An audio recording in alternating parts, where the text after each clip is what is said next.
10वीं कक्षा के सभी धुरंधरों, पढ़ाई करो। आ गए हैं आपके लिए लेंस से संबंधित इंपॉर्टेंट प्रीवियस ईयर क्वेश्चन और एक एनसीईआरटी का क्वेश्चन लेके, ठीक है। देखिए 2-3 क्वेश्चन आपके लिखे हुए हैं। 2 क्वेश्चन तो आपका प्रीवियस ईयर का है, मतलब 2024 में जो पूछा गया है। पहला क्वेश्चन 4 नंबर का है, दूसरा क्वेश्चन 2 नंबर का है। और देखिए तीसरा क्वेश्चन हमने क्या किया है, एनसीईआरटी से लिया हुआ है, पेज नंबर 174 पे, मतलब 3 प्रश्न दिए हुए हैं पेज नंबर 174 पे। उसका दूसरा प्रश्न है ये, देखिए ये क्वेश्चन नंबर 2। ये क्वेश्चन आपके पेपर में आ सकता है, इसलिए ये क्वेश्चन लिया गया है, ठीक है। देखते हैं पहला क्वेश्चन। पहला क्वेश्चन हमारे सामने ये है कि एक उत्तल लेंस की फोकस दूरी 50 सेंटीमीटर है। उस लेंस के प्रतिबिंब की स्थिति बताइए जो लेंस से 25 सेंटीमीटर की दूरी पर अक्ष के लंबवत है तथा आवर्धन भी ज्ञात कीजिए। देखिए क्वेश्चन में ये कह रहा है कि एक हमारे पास उत्तल लेंस है, मतलब क्वेश्चन को समझिए, क्वेश्चन क्या कह रहा है। क्वेश्चन कह रहा है कि हमारे पास एक उत्तल लेंस है, मान लीजिए ये हमारे पास एक उत्तल लेंस है जिसकी फोकस दूरी आपको 50 सेंटीमीटर दी है, ठीक है। आपको फिगर बनाने की जरूरत नहीं है, बस हम आपको समझाने के लिए, मतलब कि ये आपके दिमाग में फिट हो जाए कि क्वेश्चन क्या दिया है और हमको क्या निकालना है, इस वजह से ये हम आपको बना के बता रहे हैं। तो ये 50 सेंटीमीटर फोकस दूरी का एक उत्तल लेंस है और कह रहा है कि उस वस्तु के प्रतिबिंब की स्थिति बताइए जो लेंस से 25 सेंटीमीटर की दूरी पर है। मतलब एक वस्तु है जो उत्तल लेंस से 25 सेंटीमीटर दूर रखी हुई है, मुख्य अक्ष के लंबवत, मतलब मुख्य अक्ष के लंबवत 25 सेंटीमीटर की दूरी पर रखी हुई है। तो आपको प्रतिबिंब की स्थिति बतानी है और उसका आवर्धन बताना है, ठीक है। आवर्धन का मतलब यह होता है कि जो प्रतिबिंब है वो वस्तु से छोटा होगा या वस्तु से बड़ा होगा, ठीक है। आवर्धन का यही मतलब होता है।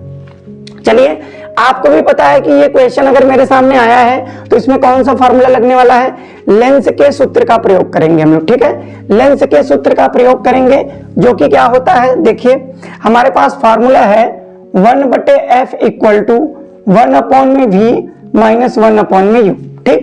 ये मेरे पास फार्मूला होता है लेंस, मतलब कि 1/f = 1/v - 1/u। F क्या होती है, F होता है फोकस दूरी, ठीक है, किसी भी लेंस का, चाहे उत्तल लेंस हो चाहे अवतल लेंस हो। V क्या होता है, लेंस से प्रतिबिंब की दूरी, मतलब लेंस के प्रकाशिक केंद्र से प्रतिबिंब की दूरी। और U क्या होता है, लेंस के प्रकाशिक केंद्र से वस्तु की दूरी, ठीक है। तो देखिए इसमें जो जो इंफॉर्मेशन हमको दी गई, मतलब जो जो चीजें हमको दी गई है उसको पहले लिखते हैं। पहले क्या दिया है, उत्तल लेंस, उत्तल लेंस है तो उत्तल लेंस की फोकस दूरी क्या होगी, धनात्मक, और अवतल लेंस की फोकस दूरी क्या होती है, ऋणात्मक। तो उत्तल लेंस दिया हुआ है हमको, तो उत्तल लेंस की फोकस दूरी कितनी हो गई सर, 50 सेंटीमीटर, ठीक है। ये पहले हमने लिख लिया, उत्तल लेंस की फोकस दूरी कितनी है, 50 सेंटीमीटर। अब लेंस से वस्तु की दूरी दी है कितनी, 25 सेंटीमीटर, और लेंस से वस्तु की दूरी क्या होती है, u क्या होती है, लेंस से वस्तु की दूरी।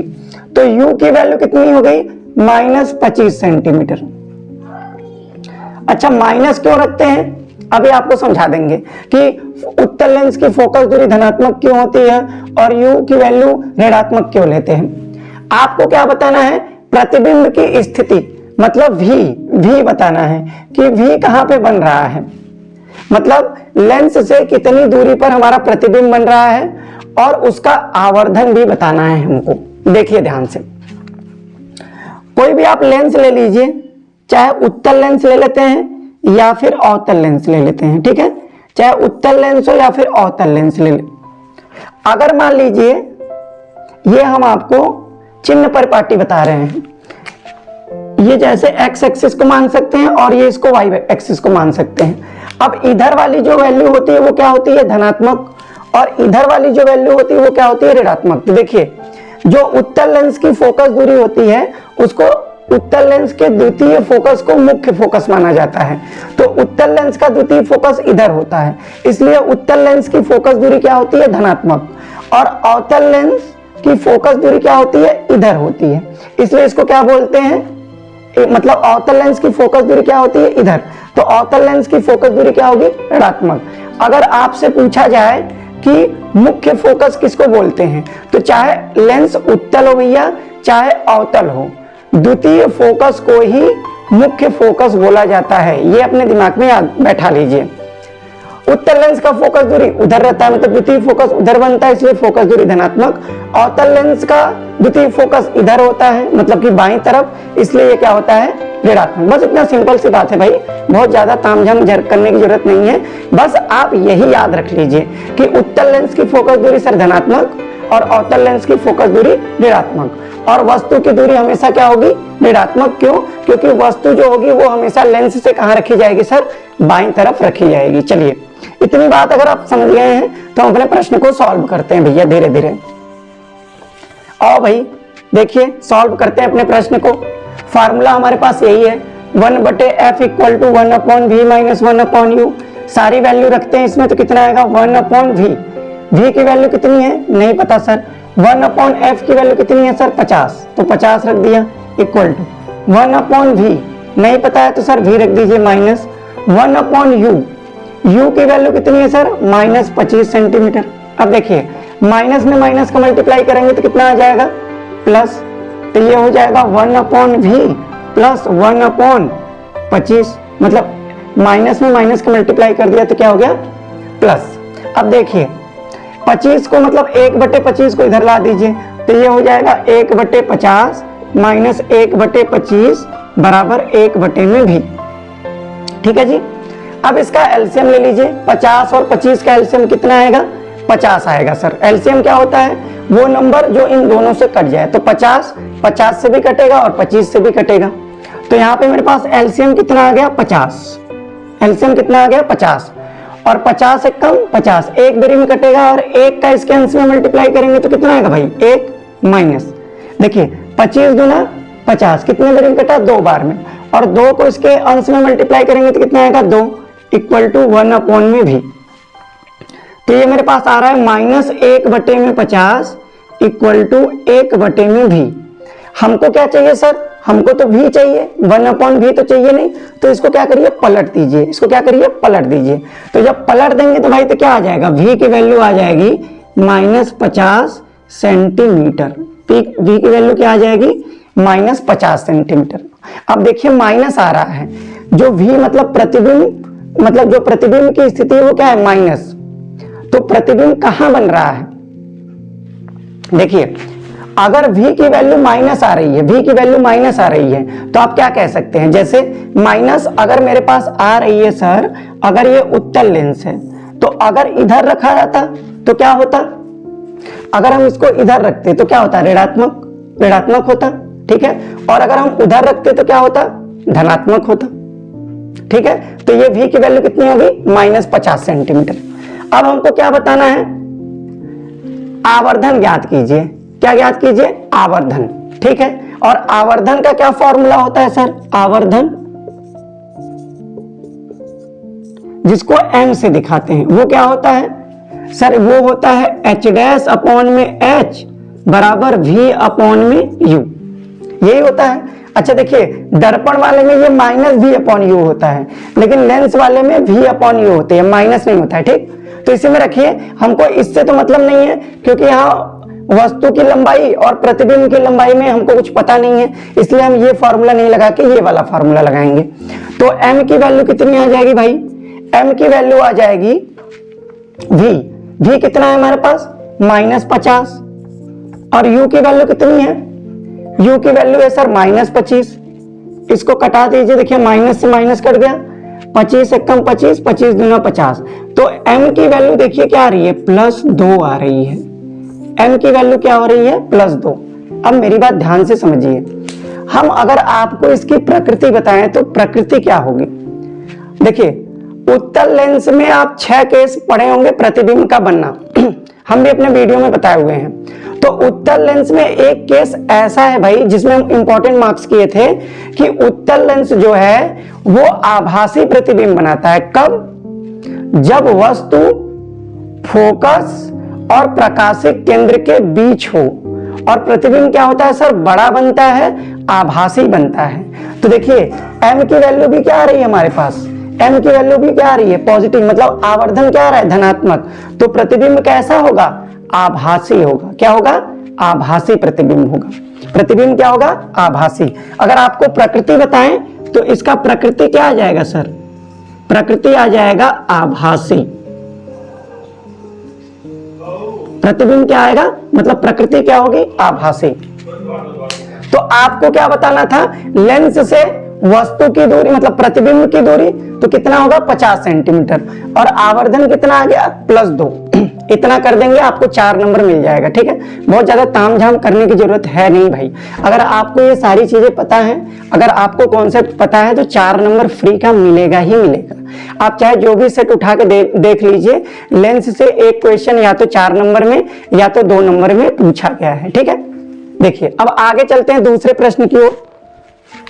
पहला प्रश्न भाई इरेज करते हैं थोड़ा, आप भी साथ में साथ लिखते रहिए जिससे आपको भी मजा आए पढ़ने में, क्योंकि मजा आएगा तभी ना पढ़िएगा।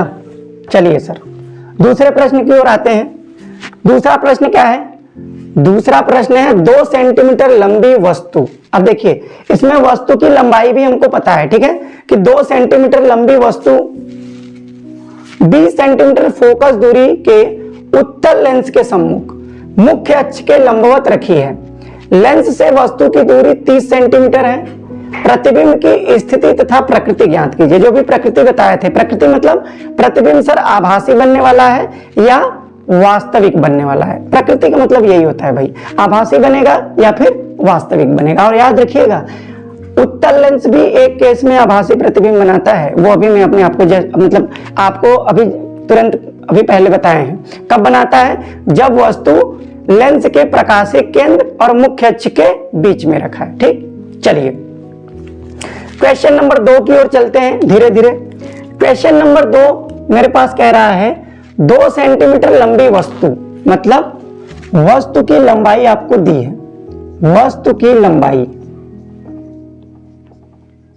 अब वस्तु की लंबाई किससे दिखाते हैं भाई? h से। h की वैल्यू कितनी दी है सर? 2 सेंटीमीटर।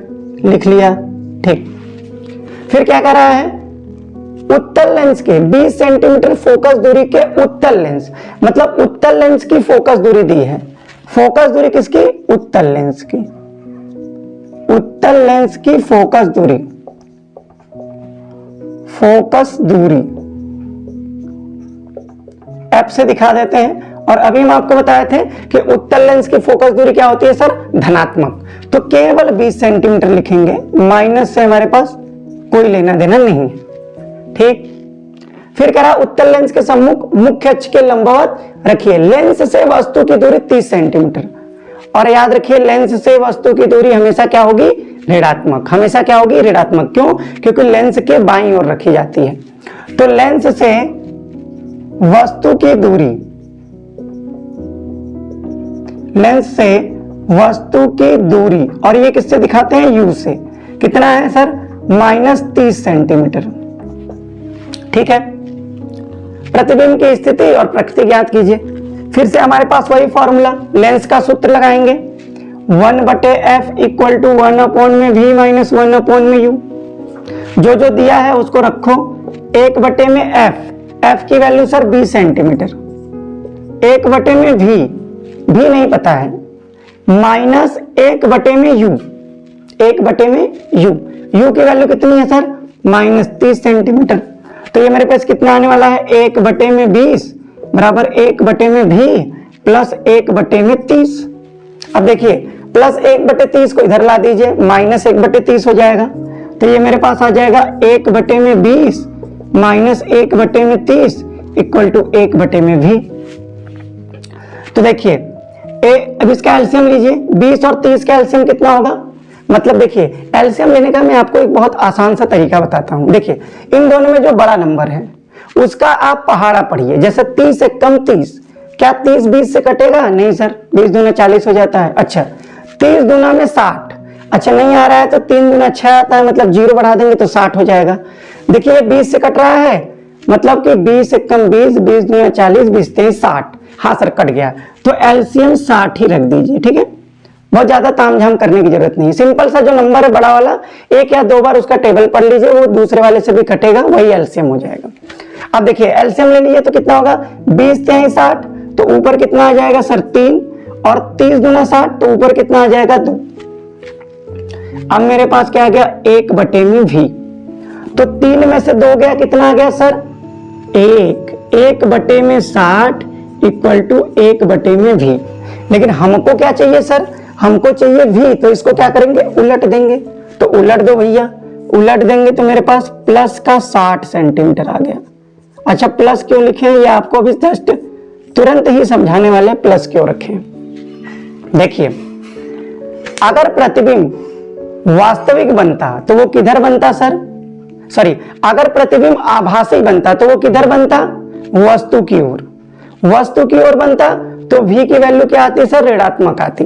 क्यों, क्योंकि जिधर ही वस्तु रखी है उधर ही प्रतिबिंब बन रहा है, मतलब बाईं ओर ही प्रतिबिंब बनेगा जिधर वस्तु रखी है। तो हमारे पास v की वैल्यू क्या आ जाएगी सर, v की वैल्यू हमारे पास क्या आ जाएगी ऋणात्मक। लेकिन अगर v की वैल्यू धनात्मक आ रही है तो मतलब प्रतिबिंब कहां बन रहा है, लेंस के उस साइड बन रहा है, मतलब दाईं तरफ, वस्तु रखी है बाईं तरफ लेकिन प्रतिबिंब कहां बन रहा है, दाईं तरफ। इसलिए प्रतिबिंब की प्रकृति यहीं से आप बता सकते हैं क्या होगा सर, वास्तविक प्रतिबिंब होगा। ठीक है, चलिए अब हमको क्या चाहिए सर, प्रकृति, मतलब प्रकृति अभी बता देंगे आपको। इसमें आवर्धन तो पूछा नहीं है, नहीं इसमें आवर्धन तो नहीं पूछा है।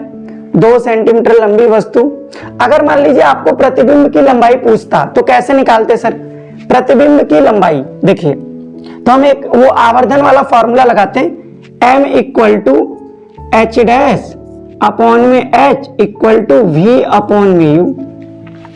तो h डैश नहीं पता है सर, रख देते हैं, h डैश क्या होता है, प्रतिबिंब की लंबाई, और h की वैल्यू कितनी दी है 2 सेंटीमीटर, v की वैल्यू प्लस का 60 और u की वैल्यू माइनस का 30। तो ये हो जाएगा 30 दूना में 60 और माइनस में प्लस का भाग करेंगे तो कितना आएगा -2। तो h डैश कितना आने वाला है भाई, h डैश आने वाला है -2 गुणे 2, तो h डैश की वैल्यू कितनी आ गई -4 सेंटीमीटर। और माइनस क्या बता रहा है सर, प्रतिबिंब उल्टा है, प्रतिबिंब क्या है उल्टा। मतलब अगर देखिए ध्यान से, ये कहने का क्या मतलब है, अगर वस्तु मुख्य अक्ष के लंबवत रखा है ऊपर की ओर, क्या रखा है ऊपर की ओर, तब ये क्या हुआ सर धनात्मक। लेकिन अगर वास्तविक प्रतिबिंब बना है लेंस के इधर तो ये क्या बनेगा सर, उल्टा बनेगा। क्या बनेगा, उल्टा। अच्छा थोड़ा बड़ा बनाया भाई, क्यों, क्योंकि देखिए 2 सेंटीमीटर की वस्तु है तो मेरे पास 4 सेंटीमीटर का क्या बना है प्रतिबिंब, इसलिए यहाँ पे ये थोड़ा सा ये मतलब प्रतिबिंब हमारे पास क्या आया सर, प्रतिबिंब वास्तविक होगा। ठीक है, मतलब प्रकृति, प्रकृति अगर हम पूछे तो इसका प्रकृति कहां बता दे भाई, चलो ये भी बता देता हूं, प्रकृति क्या होगी सर, इसकी प्रकृति होगी वास्तविक। बहुत सिंपल सी बात है, अगर आपको ये सारी चीजें पता है भाई 4 नंबर आपको फ्री का मिलने ही वाला है। ठीक है, बस थोड़ा सा ये जो साइन वाइन चिन्ह उनकी बात है, थोड़ा बहुत अगर आप क्वेश्चन पढ़ के वीडियो देख के अगर आप समझ सकते हैं तब आपका 4 नंबर एकदम 100%, कोई रोक ही नहीं सकता। चलिए तीसरे प्रश्न की ओर चलेंगे। ये हमारे 2 प्रश्न जो थे वो PYQ थे, मतलब 2024 में मतलब 7 सेट बनते हैं। देखिए यूपी बोर्ड में 7 सेट बनते हैं। ठीक है, तो उन्हीं सेटों में से मैं ये 2 क्वेश्चन उठाया था। अभी तीसरा क्वेश्चन जो है वो आपके एनसीईआरटी के बुक से है। कहां से क्वेश्चन लिया गया, पेज नंबर 174 एनसीईआरटी का है। प्रश्न वाले का क्वेश्चन नंबर 2 है, 3 क्वेश्चन दिए गए हैं, उसी का दूसरा प्रश्न है। इसको धीरे धीरे इरेज करो भैया और आगे बढ़ो। ठीक है, आगे बढ़ते चलो, चलो इरेज कर रहे हैं भाई। चलिए आ जाते हैं भाई अपने तीसरे प्रश्न की ओर आते हैं, एकदम जबरदस्त तरीके से। पढ़िए सर, थोड़ा सा कहानी लिखा हुआ है। कोई उत्तल लेंस, देखिए उत्तल लेंस की ही बातचीत चल रही है। ठीक है, इसमें भी उत्तल लेंस था और इसमें भी उत्तल लेंस था और इसमें भी उत्तल लेंस था। ठीक है, उत्तल लेंस के ही क्वेश्चन आज हम लोग कर रहे हैं। कॉन्फिडेंस है कि उत्तल लेंस का ही क्वेश्चन लिखा गया है। चलिए, कोई उत्तल लेंस किसी सुई, सुई जानते हैं ना भाई, सुई मतलब वो कपड़ा सीने वाला, मतलब वही समझ लीजिए। कोई उत्तल लेंस किसी सुई का वास्तविक, देखिए ये बता दिए हैं कि वास्तविक प्रतिबिंब बन रहा है, इसमें प्रकृति नहीं बतानी है आपको, ये बताए हैं। कह रहे हैं कि कोई उत्तल लेंस किसी सुई का वास्तविक तथा उल्टा प्रतिबिंब बनाता है। देखो यही बात है, अगर वास्तविक है तो उल्टा प्रतिबिंब बनेगा। उस लेंस से 50 सेंटीमीटर दूर पर बनता है, दूर पर बनता है, मतलब जैसे समझिए, मैं आपको थोड़ा सा आइडिया देता हूं फिगर बना के। देखिए, अगर मान लीजिए वस्तु यहां रखी है ना, ये मान लीजिए वस्तु है। अभी हमको मतलब प्रतिबिंब की लंबाई कितनी होगी हमको नहीं पता है, मतलब वस्तु से बड़ा होगा, वस्तु से छोटा होगा, या समान आकार का होगा, हमको नहीं पता है। लेकिन पढ़ते हैं थोड़ा सा आगे। कह रहा है कि 50 सेंटीमीटर दूर बनता है, यह उत्तल लेंस के सामने कहां रखी है। अच्छा, ये कह रहा सुई जो है वो उत्तल लेंस के सामने कहां रखी है। देखिए, इन दोनों क्वेश्चन में तो हम क्या निकाल रहे थे, प्रतिबिंब की स्थिति। क्या निकाल रहे थे, प्रतिबिंब की स्थिति। लेकिन इस क्वेश्चन में हम क्या निकाल रहे हैं सर, वस्तु की स्थिति। मतलब जो वस्तु है, वो जो सुई है, वो उत्तल लेंस के सामने कहां पे रखी है, उत्तल लेंस के सामने कहां रखी है। यदि इसका प्रतिबिंब उसी साइज का बन रहा है, उसी साइज का मतलब जितना बड़ा, जितनी बड़ी सुई है उतने ही बड़ा उसका क्या बन रहा है सर, प्रतिबिंब। मान लीजिए अगर सुई की लंबाई ये है सर, तो प्रतिबिंब की लंबाई यही है। ठीक है, मतलब सुई, वस्तु और प्रतिबिंब की लंबाई दोनों क्या है, समान है। मतलब जितना बड़ा ये है उतना बड़ा ये है। अब कह रहा है वास्तविक बन रहा है, उल्टा बन रहा है, तो इधर बनेगा। और अभी ध्यान से हम आपको बताए थे इस क्वेश्चन में, अगर v की वैल्यू धनात्मक आती है सर, v की वैल्यू क्या आती है, धनात्मक आती है सर, तो जो प्रतिबिंब होता है वो क्या बनता है, वास्तविक बनता है। क्या बनता है, वास्तविक। ठीक है, अगर v की वैल्यू धनात्मक तो प्रतिबिंब क्या बनेगा सर, वास्तविक। तो एकदम आसान भाषा में हम ये लिख सकते हैं सर कि उस लेंस से 50 सेंटीमीटर दूर बनता है, मतलब कि सर लेंस से प्रतिबिंब की दूरी, प्रतिबिंब की जो दूरी होने वाली है सर v, वो प्लस का 50 होने वाला है। ठीक है, क्यों, क्योंकि अगर वास्तविक बन रहा है तो कहां बनेगा, दर्पण के मतलब सॉरी लेंस के उस साइड, मतलब दाईं तरफ, इसलिए 50 लिखा, प्लस 50 लिखा। ठीक है सर, यदि उसका प्रतिबिंब उसी साइज का बन रहा है जिस साइज का बिंब है। अच्छा सुनिएगा, अगर प्रतिबिंब वास्तविक है तो जो आवर्धन होगा वो क्या होता है सर, अगर प्रतिबिंब वास्तविक है तो आवर्धन माइनस धना मतलब सॉरी ऋणात्मक होगा।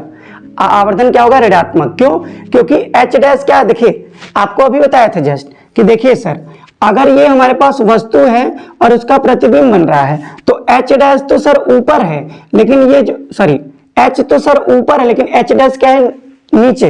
तो ऊपर वाली वैल्यू क्या लेंगे सर, धनात्मक, और नीचे वाली क्या वैल्यू लेंगे, ऋणात्मक। तो धनात्मक और ऋणात्मक का अनुपात क्या आ जाएगा, ऋणात्मक। तो जो आवर्धन होगा वो क्या होगा सर, ऋणात्मक। हाँ सर, मतलब कि इसका जो आवर्धन होने वाला है, अगर हम सीधा डायरेक्ट अगर आपको बताएं तो जो इसका आवर्धन होगा m, वो कितना होगा सर, -1।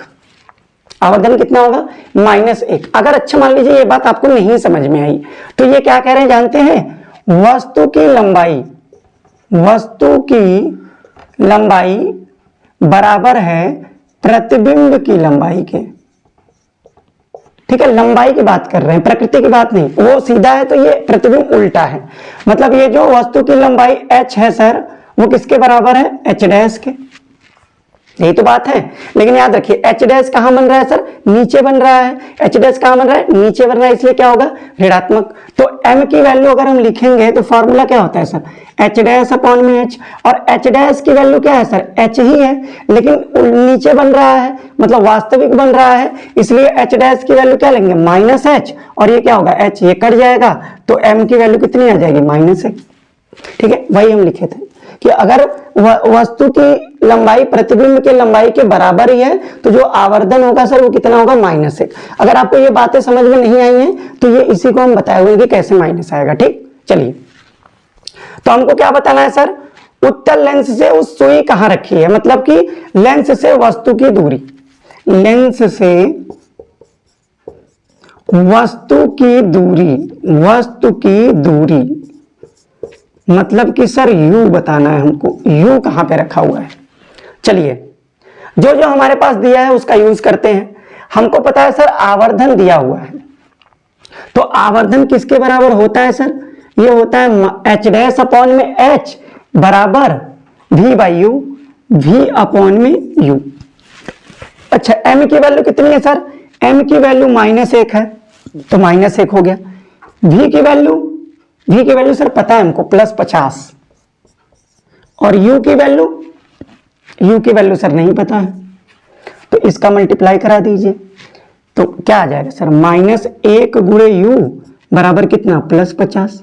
माइनस का दोनों तरफ मल्टीप्लाई करेंगे तो u की वैल्यू क्या आ जाएगी, ये माइनस माइनस प्लस, और ये प्लस माइनस क्या हो जाएगा, -50 सेंटीमीटर। ठीक है, यही हमसे पूछा था कि जो वस्तु है वो उत्तल लेंस से कहां पे रखा हुआ है। तो उत्तल लेंस कहां पे रखा हुआ है सर, उत्तल लेंस से 50 सेंटीमीटर के दूरी पर रखा हुआ है। अच्छा, आपको एक बात और बता देते हैं, देखिए उत्तल लेंस के दुगने फोकस पे अगर हम कोई वस्तु रखते हैं, उत्तल लेंस के दुगने फोकस पे अगर कोई वस्तु रखते हैं तो उसका प्रतिबिंब भी उसके दूसरे फोकस पे बनता है, उसी साइज का बनता है और वास्तविक होता है। तो यही बात तो आया सर, जहां पे हम प्रतिबिंब रखे, वस्तु रखे हैं, वहीं पे उसका क्या बना है, प्रतिबिंब बना है। ठीक है, इसलिए उसका जो ये आवर्धन था वो -1 आया, और उसकी जो सुई की लंबाई थी वो मतलब सुई के प्रतिबिंब की लंबाई जो थी वही वस्तु की लंबाई के क्या है सर, बराबर है। ठीक है, और हम उम्मीद करते हैं कि इस 3 क्वेश्चन से आपका कॉन्सेप्ट बहुत हद तक सही हो गया होगा। अगर आप ये वीडियो देखते हैं बहुत अच्छे से तो आपका प्रश्न एकदम भाई 4 नंबर का 100% पक्का है, कोई रोक ही नहीं सकता। ठीक है, चलिए पढ़ते रहिए, ऑल द बेस्ट।